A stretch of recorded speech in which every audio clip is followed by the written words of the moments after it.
Summa ba'asnakum. Dengar. Summa ya. Jangan tak dengar baca, jangan laju baca. Jangan summa ba'asnakum, tak boleh. Dia nak dengar di situ ya. Summa ba'asnakum min ya.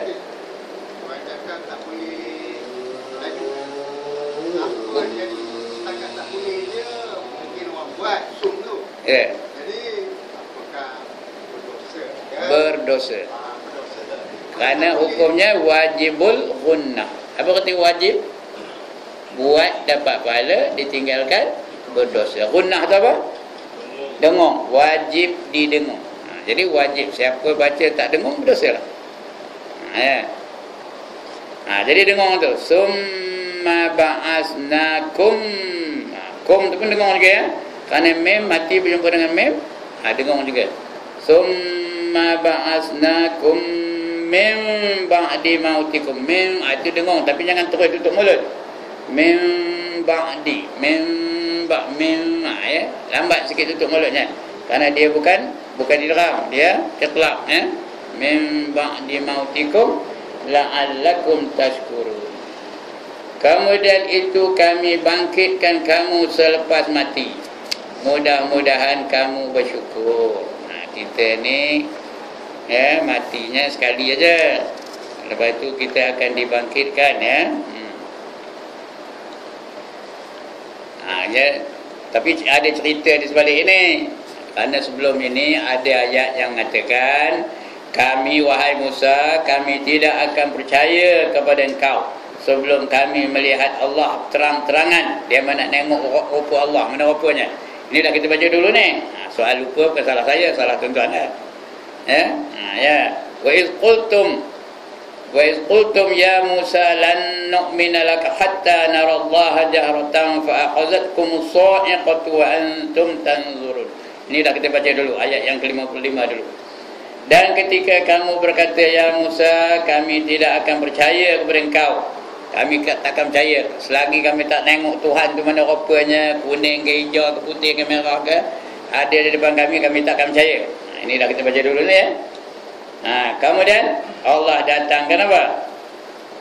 Dengan itu Allah datangkan hililintar. Tahu apa hililintar? Petir. Ya. Hatta narallaha jahratan fa akhadhatkum as-sa'iqah. Kami datangkan hililintar, kami datangkan petir. Wa antum tanzurun, supaya kamu dapat melihat sebenar-benar kekuasaan Allah Taala. Mati habis semua. Habis semua mati. Bani Israel tu. Ya.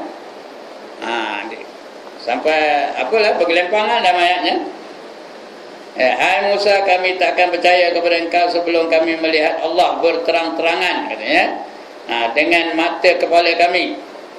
Ayat ini dihuraikan bahawasanya Allah menyuruh Nabi Musa memilih 70 orang dari kaumnya yang baik-baik untuk dibawanya ke gunung Tursina.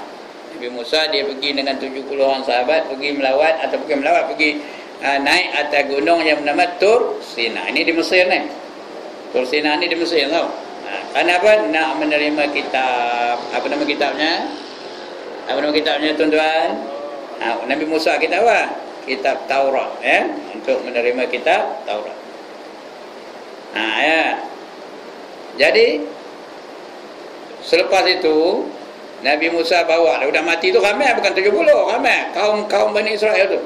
Kami takkan percaya, kata, selagi kami tak nampak betul-betul Tuhan tu mana rupanya depan mata kami, kata.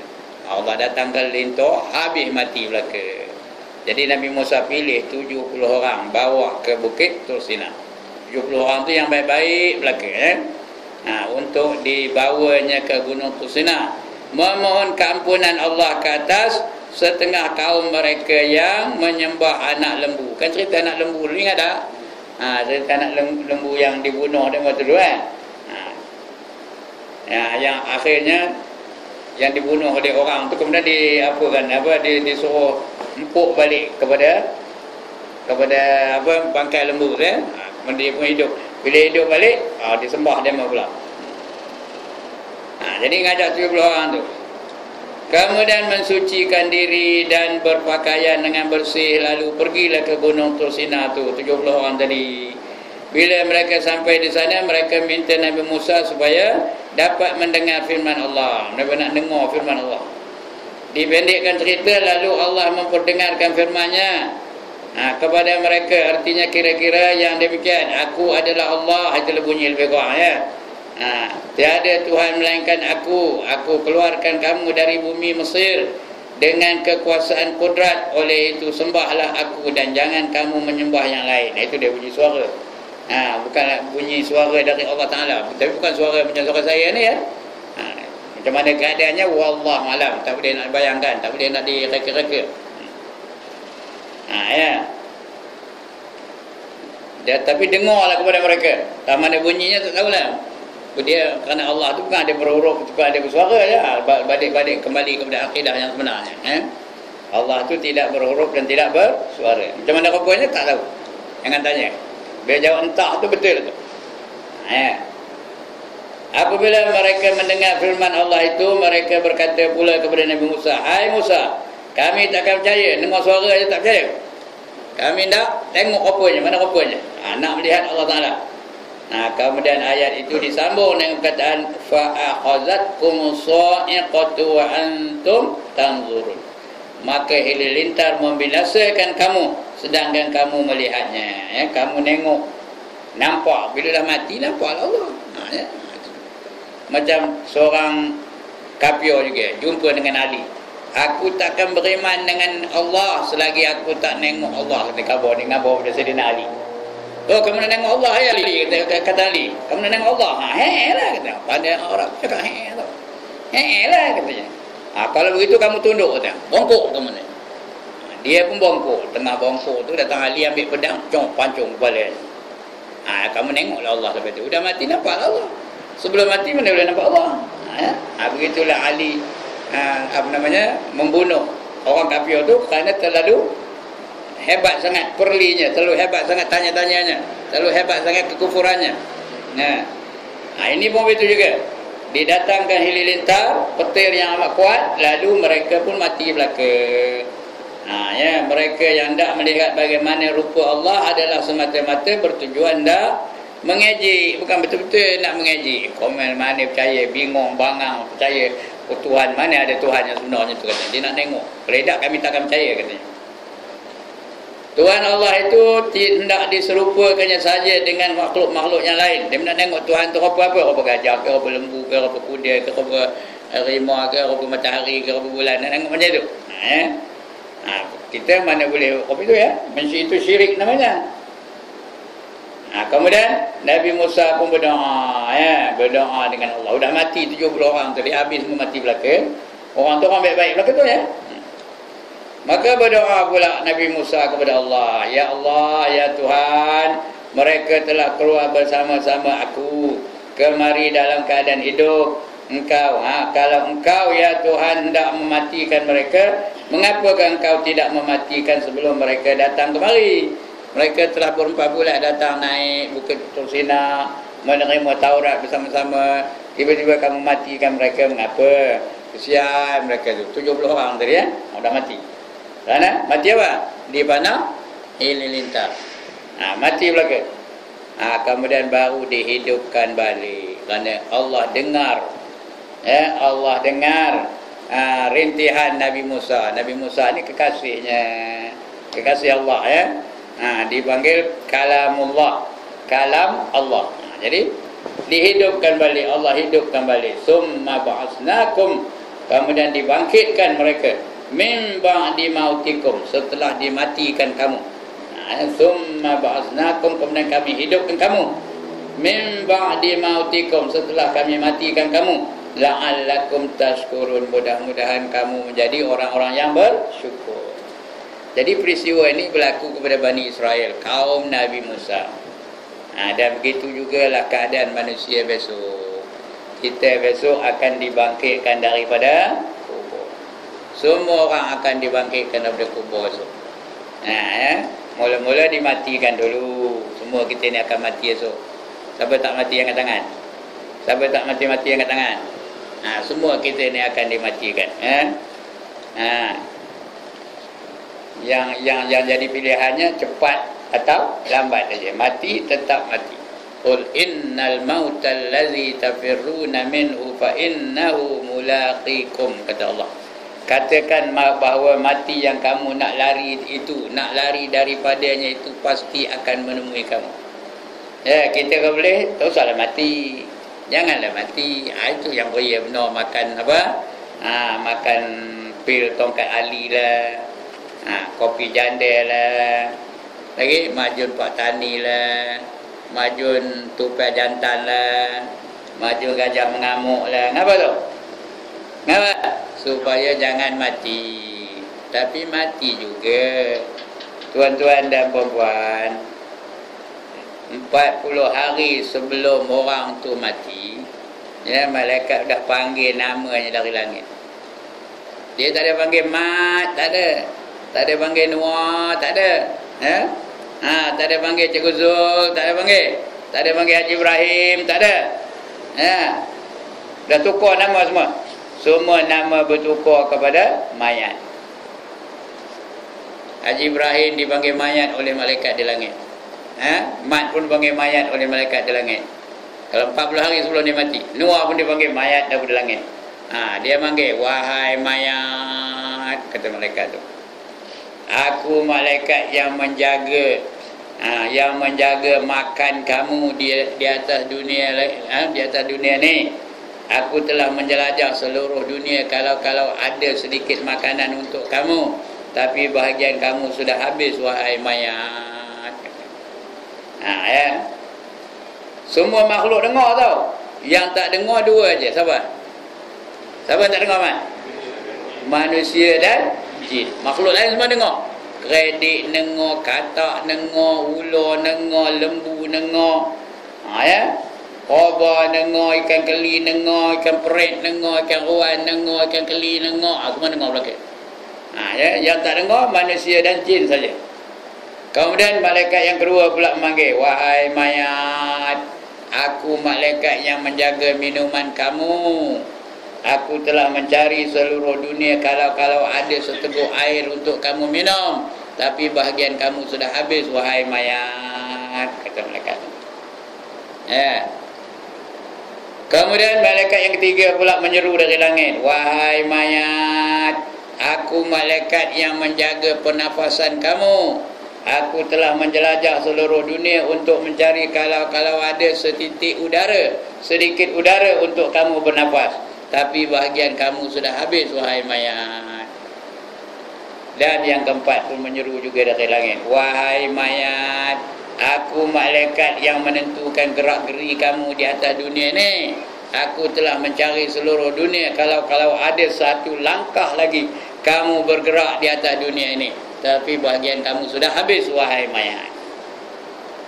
Ya, 40 hari sebelum orang tu mati tu. Lain semua dengar. Lembu dengar. Itu kadang-kadang dia lalu depan tu, kata lembu tu. Apa katanya? Itu 4 hari lagi lah tu, katanya. Ya. Ini bukan melawak ni. Boleh cari dalam kitab. Nama kitabnya Durratun Nasihin. Ya.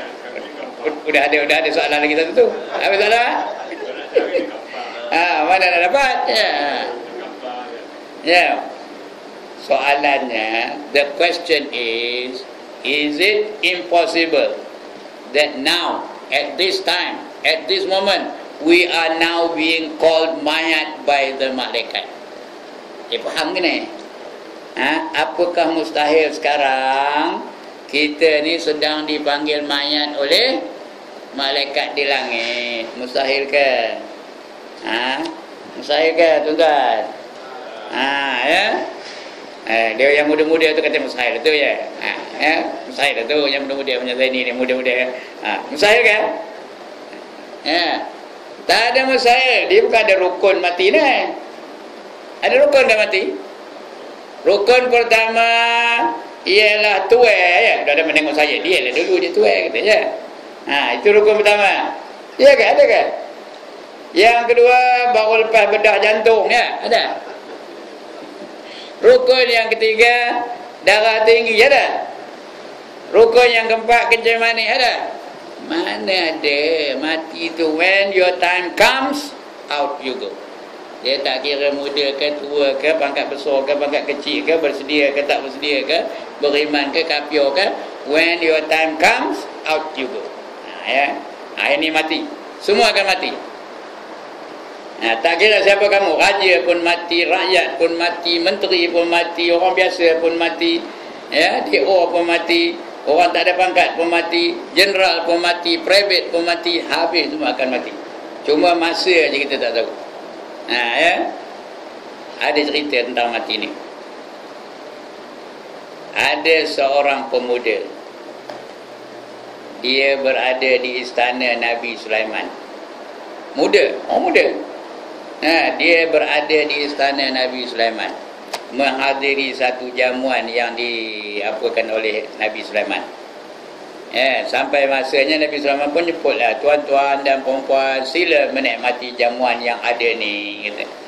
Pemuda tu pergilah satu sudut, bawa perin. Jadi apa ni, jamuan ni layan diri tau. Bawa perin, ambil lah kuih, masuk dalam perin. Macam mana kuih ada, buah Melaka ada, pelita limau ada, agak ni, mana saya tahu kan istana Nabi Sulaiman, mana apa kuihnya tak lah. Ya, kuih kita lah, kuih koci ada, agaknya. Meletak. Masa dia meletak tu, ada pula lagi seorang muda, dia tak ada nak makan, tak ada ngambil barang makanan. Dia asyik nengok aja orang muda tadi, legat matanya nengok. Ya.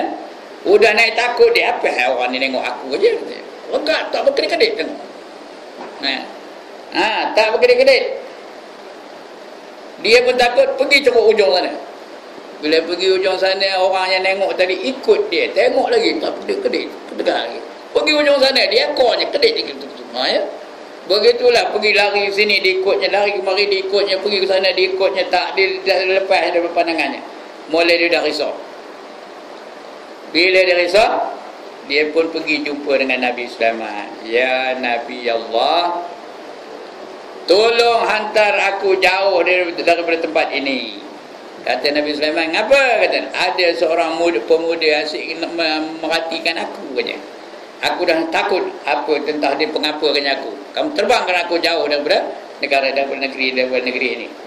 Nabi Sulaiman tu dia berkuasa tak menerbangkan manusia. Dia bukan saja di kalangan manusia dia raja, dia juga dapat menguasai angin, menguasai binatang, menguasai jin, semua di bawah kekuasaan dia. Maka diperintahnya angin untuk menerbangkan pemuda itu jauh daripada negeri itu. Ya, terbanglah pemuda itu, naik apa entahlah, mana saya tahu kan. Tak ada khabar dalam kitab tu pun. Tapi terbanglah, naik penyapu ke, ya. Boleh terbang naik penyapu tak? Boleh. Kalau Allah tak, jadilah. Naik sejadah ke, duduk atas sejadah tu, terbang sejadah tu. Zam-zam ala kazam utahar. Sejadah tu pun terbang. Ya. Terbang sampai ke negeri Hindi. Dalam kitab tu Hindi. Tapi kata tok guru saya Cina. Yang mana betul entah. Tapi dalam kitab tu katanya Hindi. Jadi saya tak nak menyanggah tok guru saya. Tok guru saya kata Cina, Cina lah. Tapi dalam kitab sebut Hindi. Landing dia dekat Hindi. Tahu Hindi? Hindi tak tahu mana? Apa Hindi? Negara Syaruhan, tak tahu? Negara Syaruhan, Hindi lah. Syaruhan tak tahu saya. Siapa? Aswarai Rai. Ya. Aswarai. Apa? Dah lupa saya. Jangan nyebut ya. Aishwara, Kajoi tahu. Kajoi tu tahu. Kajoi.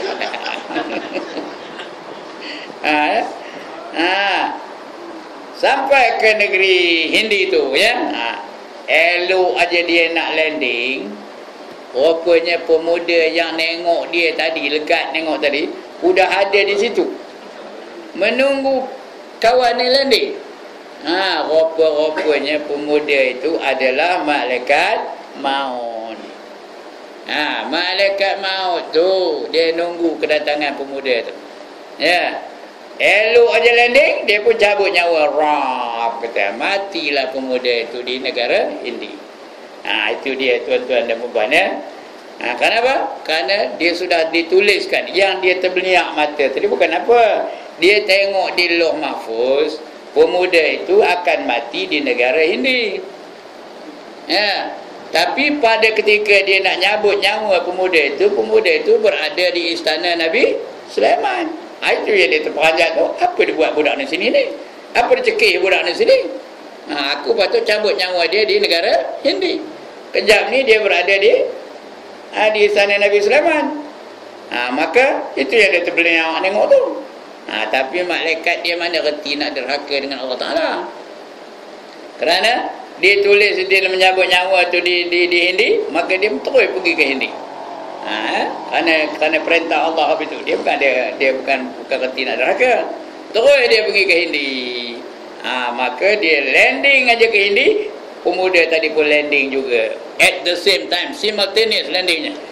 Dia pun cabut nyawanya. Nampak? Itu bila time dia pergi, tak ada siapa yang boleh menghalangnya. Ya, ada lagi satu cerita. Seorang raja, ini raja orang tahu. Seorang raja. Dia tu jajahan takluknya besar. Negaranya luas. Dia berkuasa, banyak jajahan takluknya. Ya, dia raja yang besar lah, agung. Pada satu hari dia nak mengadakan perayaan ulang tahun pemerintahannya. Yang keberapa entahlah ya, nak merayakan ulang tahun pemerintahannya. Dia pun buatlah perarakan besar-besaran. Dia di hadapan naik kuda yang besar, yang cantik, yang indah. Di belakang rakyat-rakyatnya ada tentera berkuda, ada tentera bergajah, ada tentera jalan kaki, macam-macam lah. Ada tentera berkenderaan. Macam orang buat apa lah, buat pesta tahunan lah ya, nyambut merdeka ke macam tu lah. Ini pun betul juga.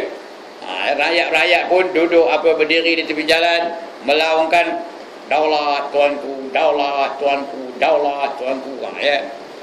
Itu raja tu. Jadi raja tu pun rasa megah lah, kerana orang semua menyambut perayaan kebesaran dia ya, ulang tahun pemerintahannya. Bila dia rasa megah, Allah syaitan iblis tiupkan rasa bangga dalam hatinya, tiupkan rasa takabur dalam hati raja tu.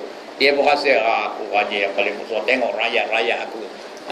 Rakyat aku memuji aku, rakyat aku melaungkan kalimah daulat tuanku, hidup tuanku dan sebagainya. Udah rasa takabur dalam hatinya. Tengah elok perarakan tu berlalu, tiba-tiba ada satu orang tua.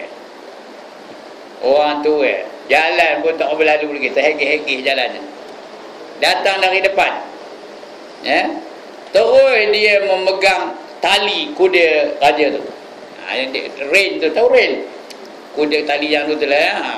Apa gelarnya? Kekang ni lah. Tu. Dia pegang tali tu. Maka terhentilah perarakan itu. Terganggulah perarakan itu. Raja sangatlah murka. Dia pun nak ambil cemetinya, nak dipukulnya orang tua tu. Belum sempat dia pukul, orang tua tu sudah bersuara, tuanku jangan pukul patik dulu tuanku. Patik bukan sengaja nak mengacau perarakan tuanku ni, tapi patik ada mesej yang nak disampaikan kepada tuanku. Sangat penting. Sangat mustahak patik kena sampaikan juga mesej ini pada tuanku. Kata raja, kalau ia pun mustahak, tunggulah sampai habis perarakan ini. Kata raja tu, tak boleh tuanku, it is a matter of life and death. Kata dia, pandai kamu putih sudah. Ini soal hidup dan mati katanya. Kalau begitu mari kita ke istana. Mari kita ke istana, kamu boleh cerita apa dia mesej yang nak disampaikan. Kata orang tua tu, tak boleh tuanku, tak cukup masa, mesti disampaikan segera sekarang ini juga. Kalau macam tu baiklah, kata dia raja tu, nanti aku turun dari kuda ni, kamu ceritalah kepada itu. Tak sempat tuanku, kata orang tua tu. Ya, kerana ini penting sangat. Oleh yang demikian tuanku tundukkan kepala, halakan telinga tuanku kepada patik, biar patik bisikkan ke telinga tuanku apa mesej yang nak disampaikan. Raja pun tak ada pilihan, dia pun mongkok lah. Mongkok telinganya, disuruh dihalakannya kepada orang tua tadi. Apa akan dibisik orang tua tu? Akulah malaikat maut. Macam tuan-tuan, kalau balik kerang macam dah ada nunggu je di pintu macam Ahmad, balik orang dah nunggu di pintu. Dia tanya, hey, kau siapa? Akulah malaikat maut. Macam ya? Raja itu bila dengar itu kejap-kejap itu pucat lesi mukanya. Menggeletar dia. Merayu-rayu, janganlah cabut nyawa aku sekarang, aku tengah berarak, nantilah lepas berarakan lagi, nantilah aku balik di istana, aku nak jumpa dulu dengan dayang-dayang aku nak jumpa dengan gundik-gundik aku, kata. Apa kata orang tua tu? Nothing doing, kata. Oh, dia pandai aku betul tu. Nothing doing. Dengan Allah pun begitu juga. Ya. Kan? Fa yaqul rabbi laula akhartani ila ajalin qarib. Ada ke pernah dengar? Maka berkata, wahai Tuhan kami, tolonglah postponekan ajal aku yang dah dekat ni. Kenapa nak postpone? Fa asaddaqa wa akum minas solihin. Aku nak bersedekah dan aku nak beramal dengan amalan yang soleh. Ya. Aku nak bersedekah, aku nak beramal amal soleh, katanya. Apa jawab Allah? Wala yuakhirallahu nafsan idza jaa ajaluha. Allah kata apa? Nothing doing, kata Allah, tak ada jalan. Wala yuakhirallah, tidak akan ditakhirkan ajal kamu setakat mana ajal tu tak ada ditakhirkan, tak ada dipospon. Dia ikut time itu aja. Wala yuakhirallahu nafsan idza jaa ajaluha. Wallahu khabirum bima ta'malun. Dan Allah mengetahui apa saja yang kamu lakukan dalam dunia ni. Jadi tuan-tuan dan puan-puan, ajal ni tak boleh nak kita elakkan. Yang boleh kita usahakan ajal kita tu dalam keadaan baik atau dalam keadaan kita kufur dan maksiat. Itu yang kita doa tu, Allahumma khtim lana bi husnil khatimah wala taqtim alaina bisu'il khatimah. Ya Allah, jadikanlah kesudahan aku dengan sebaik-baik kesudahan. Janganlah engkau jadikan kesudahan aku dengan sejahat-jahat kesudahan. Itu boleh. Nak ngelak ajal tak boleh. Minta kita kalau boleh biarlah jangan mati lagi, boleh biarlah umur 1000 tahun baru mati. Ya tak? Siapa nak mati angkat tangan? Tak ada seorang pun. Siapa nak mati kejap angkat tangan? Padahal kalau mati kejap ni tuan-tuan, dapat pahala syahid tau.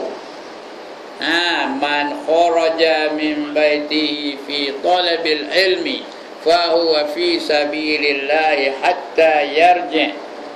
Barang siapa keluar dari rumahnya dengan tujuan untuk menuntut ilmu, maka dia sentiasa berada di jalan Allah sehingga dia kembali ke rumahnya. Bermakna kalau kita mati belum sempat balik, mati apa tu? Mati apa tu? Mati syahid lah, syahid akhirat. Siapa tak nak? Okey, saya tanya sekali lagi. Siapa nak mati kejap ni angkat tangan? Tak ada juga, udah habis tu tak ada lagi. Ya Allah. Siapa nak syurga angkat tangan? Udah ramai. Atau kalau tak mati bila dapat syurganya? Kena mati dulu baru dapat syurga, ya. Itu dia tuan-tuan. Baik. Setelah kita mati, di dalam kubur ada pula peristiwa-peristiwa dalam kubur, ya. Akan ditanya malaikat pula dalam kubur, balik aja orang 3 langkah aja daripada kubur, datang 2 orang malaikat nanyanya. Seorang namanya Munkar, seorang lagi namanya Nakir. Munkar dan Nakir. Dia akan bertanya kita. Apa soalannya? Yang pertama ditanya tentang aqidah. Man rabbuka? Siapa Tuhan kamu? Kalau kita dalam dunia ni tidak menyembah Allah, tak boleh jawab. Walaupun soalan itu dah lama bocornya, tapi tak boleh nak jawab, ya. Kena menyembah Allah saja. Jangan menyembah lain daripada Allah. Nak takut hanya takutkan Allah sahaja. Nak berpuja mesti puja Allah sahaja. Nak kasih hanya kepada Allah sahaja yang kita kasih. Nak berdoa hanya kepada Allah sahaja kita berdoa. Nak minta pertolongan hanya minta dengan Allah sahaja. Baru boleh jawab Allahu Rabbi. Kalau tidak kita tak tahu jawabnya. Bila dia tanya man rabbuka, entah Indo aku tahu pula kan, apa? Dom baginya. Ya. Itu baru satu soalan. Ya. Kalau itu pun tak lepas, tak ada lah. Tanya tentang Nabi pula. Waman nabiyuka?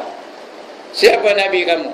Kalau dalam dunia ni kita tak pernah mengikuti sunnah Rasulullah sallallahu alaihi wasallam, malahan menentang pula, getik tengok sunnah Rasulullah, maka kita akan dapat boleh jawab, ya.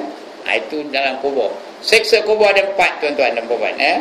Dah saya cerita banyak kali dah. Yang pertama, soalan dan pukulan mungkar nakir. Yang kedua, dihimpit bumi sehingga berselisih tulang rusuk. Yang ketiga, didatangkan ular dan kaleng, mematuk-matuk, menggigit-gigit, memukul-mukul sampai hari kiamat. Ular tu besar mana? Besar mana ularnya? Ada besar mikrofon ni? Besar mana ularnya? Besar tengkuk unta. Besar mana tengkuk unta? Tak pernah tengok unta ke mana? Besar mana tengkuk unta? Ada besar kepala saya dah? Ada lah, ya. Besar kepala saya ni besarnya ular. Panjangnya tahu berapa panjang? Dari kepala ke ekor? Sebulan perjalanan baru sampai.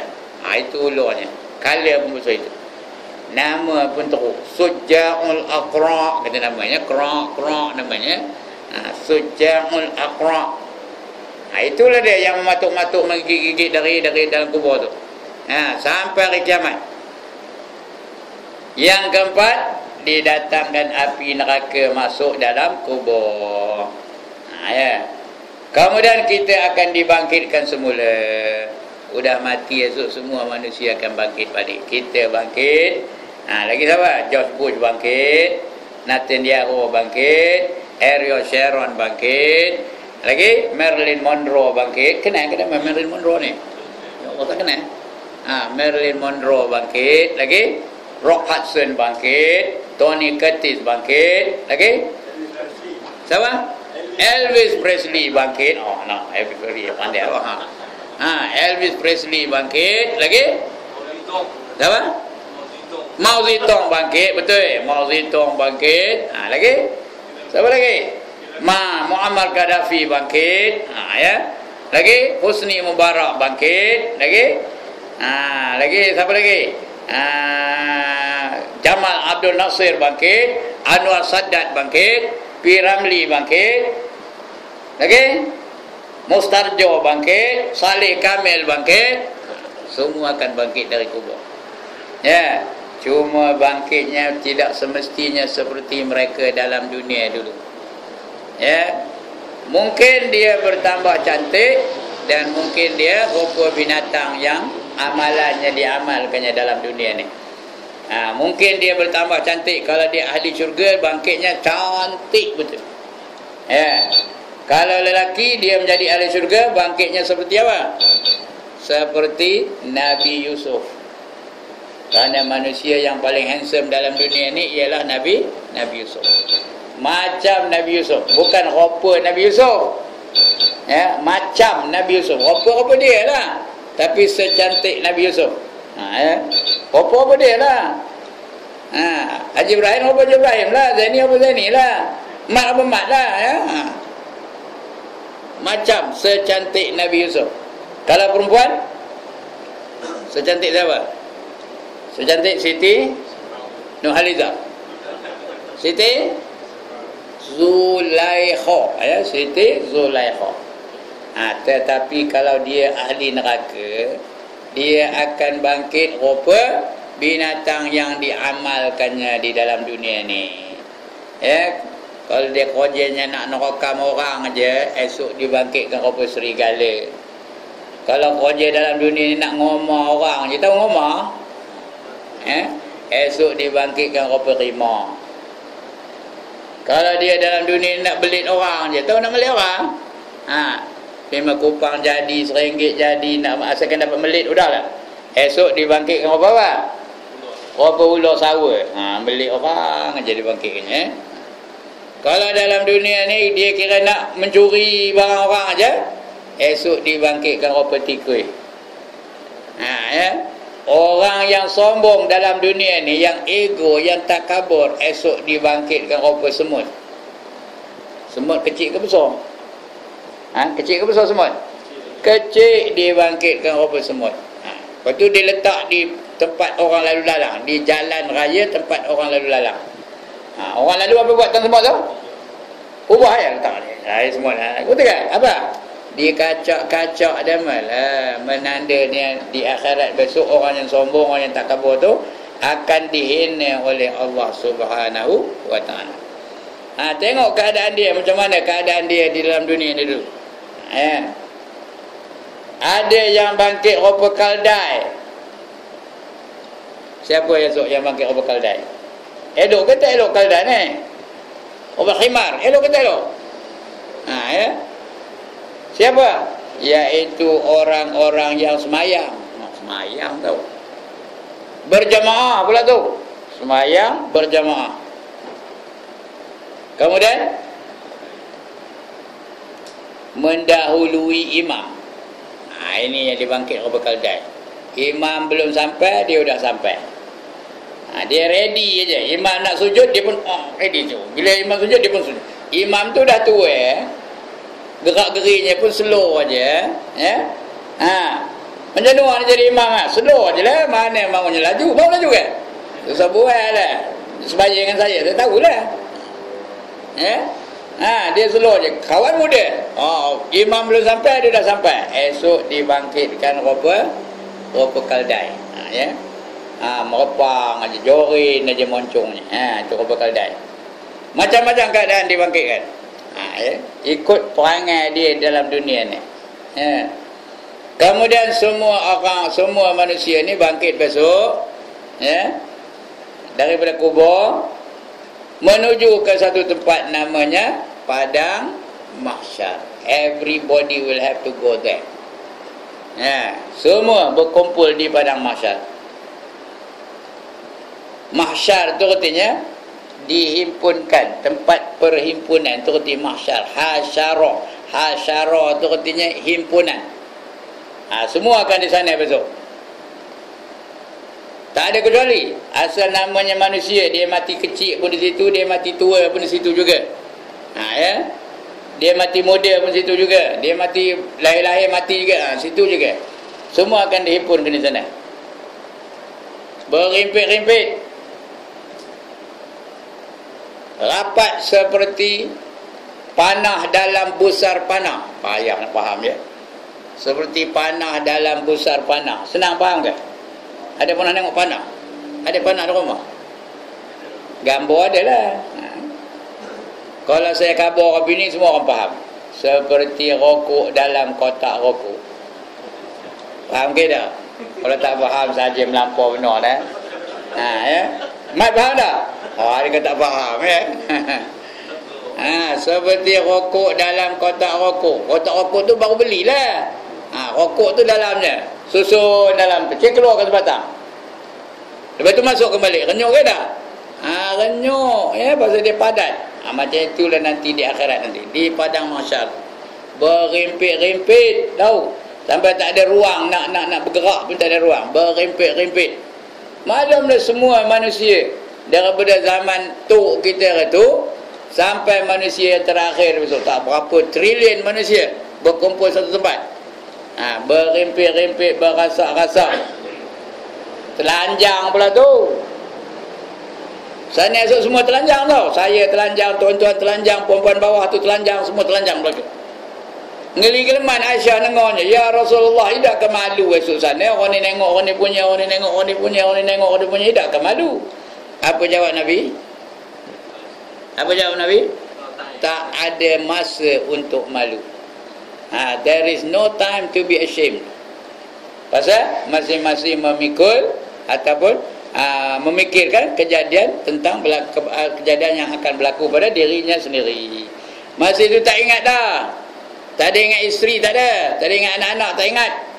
Yauma yafirrul mar'u min akhihi wa ummihi wa abihi wa sahibatihi wa banihi likulli imri'in minhum yawma idzin sya'nun yughni, kata Allah dalam surah Abasa wa Tawalla. Pada hari itu tak ada kita ingat, tak ada siapa yang ingat akan saudara-saudaranya, tak ingat.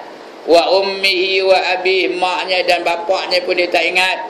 Wa sahibatihi wa bani, dan sahabat-sahabatnya dan juga anak-anaknya pun dia tak ingat. Dalam dunia ni ingat je kan anak ya, tapi sana esok tak ingat anak-anak. Likulli imri'in minhum yawma idzin sya'nun yughni. Masing-masing memikirkan tentang kejadian mereka saja. Itu di padang mahsyar.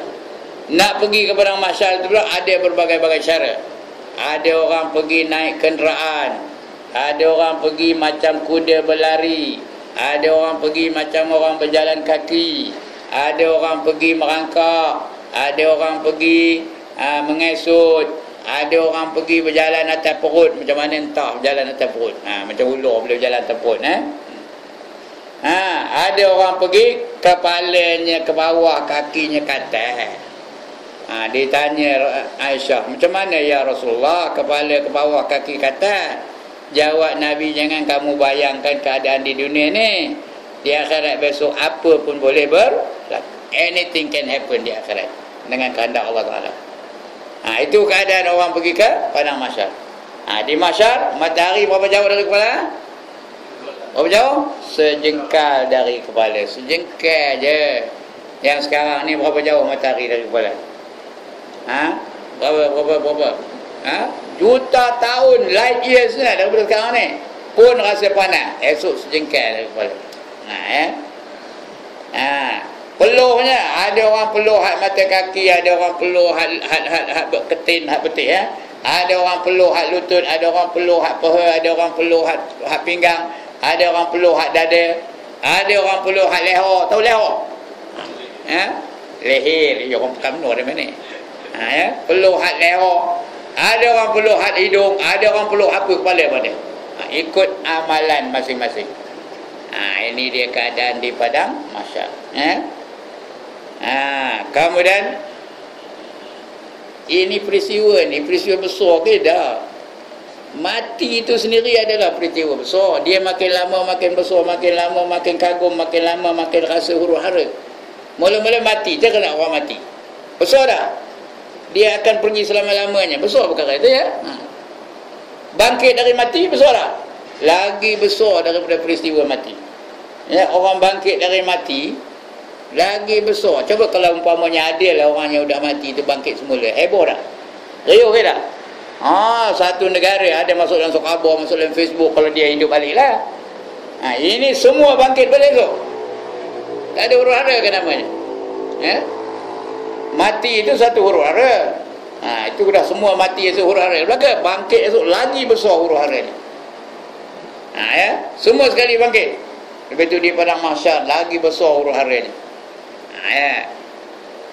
Dia makin lama makin besar, makin lama makin besar, makin lama makin besar huru-haranya. Di padang mahsyar nanti semua akan berbaris di hadapan Allah Subhanahu Wa Taala. Dibariskan kepada 120 barisan. Di antara 120 barisan tu, berapa barisan yang beriman? Hanya 3 barisan aja. Saya nak cepat, tak ada tanya-tanya. Kita tanya dulu seorang-seorang. Berapa baris orang beriman? 3 baris aja orang beriman. Yang kapiornya berapa baris? Ya Allah, daripada 120 baris, 3 baris beriman, kapior berapa baris? Dia memang hidup ngaji matematik kemarin. Saya ni penat saya ngajar matematik kemarin. Berapa baris? 117. Ini murid saya orang ni lah ya. 117 baris kapior belaka. Yang beriman hanya 3 baris saja. Yang kapior tu terus masuk neraka. Wasiqal ladzina kafaru ila jahannam zumar. Dihalau orang kafir tu masuk dalam neraka jahanam secara berbondong-bondong. Itu dia. 3 baris aja. 3 baris itu bukan semua dapat masuk syurga dah. Dia hanya layak masuk syurga, bukan kejap-kejap itu dah. 3 baris itu apa kata orang? Wallahu alam. Itu di akhirat besok. Tak tahulah berapa ratus. Bukan ratus dah banyak. Million dah tanya. Bukannya ratus ya. Pasal dia semua ada berapa, bukannya million pun. Berapa? Trilion, atas trilion lagi tak tahu apa lagi ya. Banyak. Semua manusia daripada Nabi Adam sampai kepada Nabi Muhammad sallallahu alaihi wasallam dan juga akhir besok. Tak tahu siapa. Akhir manusia terakhir besok. Semua sekali. Itu dia. 3 baris aja yang masuk, yang layak masuk syurga. Bukan masuk pun, baru layak. Lepas itu dibubarkan barisan tu. Yang 117 tu dah masuk neraka dah. Yang 3 baris tu dibubarkan. Kemudian dibariskan semula kepada 4 baris. Ya, dibariskan semula kepada 4 baris. Yang pertama, mereka yang masuk syurga tanpa hisab, bi ghairi hisab. Siapa nak angkat tangan? Oh, siapa tak nak? Ya Allah. Ya. Sekali lagi. Mereka yang dimasukkan dalam syurga tanpa hisab. Nak ke tak nak? Okey, itu yang pertama. Yang kedua, golongan kanan namanya ashabul yamin. Yang ketiga, golongan kiri, ashabul shimal. Yang ini masuk neraka dulu. Ya, masuk neraka dulu. Dah habis dosanya baru keluar dari neraka, bolehlah masuk ke dalam syurga. Ya. Siapa nak? Siapa nak masuk neraka dulu?